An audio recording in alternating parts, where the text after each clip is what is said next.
Alright, this book is It's Not About You, Mr. Firecracker. It goes into why we celebrate the 4th of July. And I really like this book because it tells us a lot about our history and ancestry.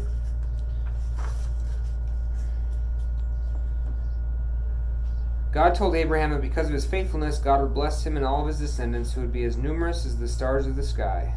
Children, along with adults, are among Abraham's descendants. Dear Mrs. Firecracker, it's the 4th of July, also known as Independence Day. My family and I have a busy day planned, including my annoying baby sister.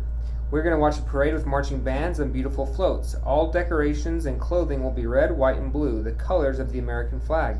Afterwards, we're going to be going to the park to have fun time with our friends. By the way, do you have a younger sister or brother? I love my baby sister, but sometimes she cries too much. She also likes to come in my bedroom and play with my things without asking my permission. Siblings. Sorry, I got distracted there. Back to the 4th of July. At the park, we kids have a lot of fun playing games, riding our bikes, flying kites, and eating.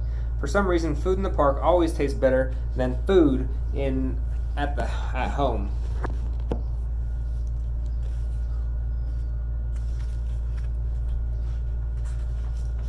All of this is so much fun, but I enjoy your part of the celebration, the fireworks, the best. At night, your colorful and dazzling fireworks light up the dark sky. Boom, boom, boom. I always cover my ears from the loud noise and open my eyes wide to watch. Oh, what a wonderful country we live in. So my letter to you, Mrs. Firework, is all about how the 4th of July became such a meaningful day for us and why we continue to celebrate it hundreds of years later. There are 50 states now in the United States of America, but our country started with just 13 small colonies. Colonies are groups of people living together. These colonies belong to another country called Great Britain. You can see here, this is where they used to be. They sailed across and they settled these 13 colonies on America. So you can go to the map and see if you can find some of these. Massachusetts, Connecticut, Pennsylvania, Virginia. In the 1760s, Parliament, sort of like our Congress, of Great Britain passed laws to make the people living in the American colonies pay extra money for certain things. This extra money was called taxes. The colonists got very angry. They felt these taxes were not fair and protested against them. They called it taxation without representation, since they did not have any representatives to speak on their behalf in the British Parliament. Taxes on tea, tax on paper, on glass, the stamp tax, tax on sugar, too many taxes. The British got angry too and sent soldiers to stop the protests. In the year 1770 in Boston, Massachusetts, British soldiers fired their guns on a crowd of protesters. The first person killed was Crispus Attucks, an African American. In total, 5 colonists died. This sad event is called the Boston Massacre. In 1774, in the city of Philadelphia, the colonists formed the First Continental Congress, which was a group of leaders from different colonies. They wrote a list of complaints and sent them to King George III of Great Britain.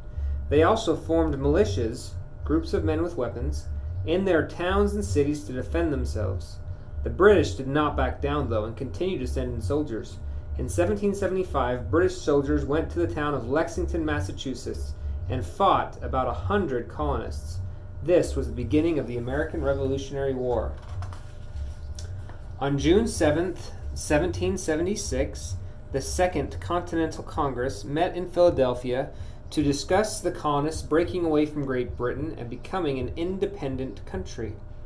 They organized a group of men to write an explanation as to why the people wanted independence. Thomas Jefferson, who was known to be a great writer, Benjamin Franklin, and others were asked to do the writing. They wrote what is known as the Declaration of Independence and presented it to Congress for approval. It refers to God 5 times, as they believed God was very important in guiding them to establish our new country, and God had created us all to be free and equal. On July 4th, 1776, Congress voted to adopt the Declaration of Independence. Our leaders were so excited that they read it out loud on the steps of a building called Independence Hall in Philadelphia. Remember, back then, there were no television stations, no computers, and no internet.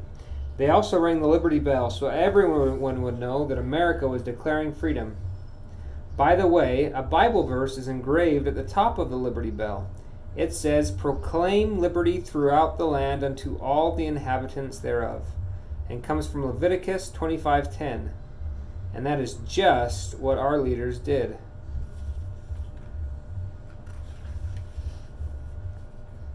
The colonists had to fight the long Revolutionary War against Great Britain. A great general rose up to lead our troops named George Washington. He believed in God and prayed for God's help to fight the British.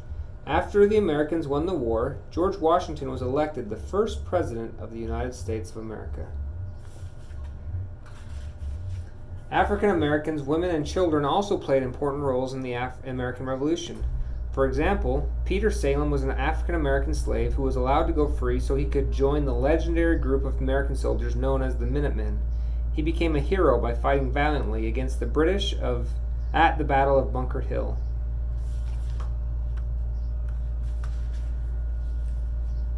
A woman named Betsy Ross, a seamstress and a flag maker, is believed to have made the first American flag. And a teenager named Sybil Ludington rode a long way on horseback to warn people in the towns in Connecticut that the British soldiers were getting ready to attack them. As you probably know, there were no cars or buses or airplanes back then, and certainly no telephones to use, so horses were used for transportation.